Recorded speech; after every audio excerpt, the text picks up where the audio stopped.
Peace tribe, this is Jasmine with Alchemized Recovery, and today we're going to be going over the Pran Mudra, also known as the Prana Mudra, which is the mudra of life. We're going to see how it supports you during your recovery. So one of the first things that it's super great for is boosting vitality, helping to restore your energy that can be depleted during addiction. It also helps you to feel more alive and balanced. One of the main things that I really love is that it awakens your inner power, which reconnects you to your life force energy, helping you to reclaim control back over yourself. I love that because it gives me so much energy whenever I do it.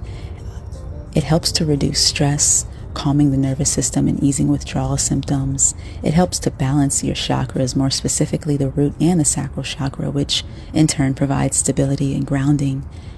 And lastly, it provides compassion. It helps foster compassion more specifically, which helps to cultivate self-love and empathy, which is essential during this very, very vulnerable time.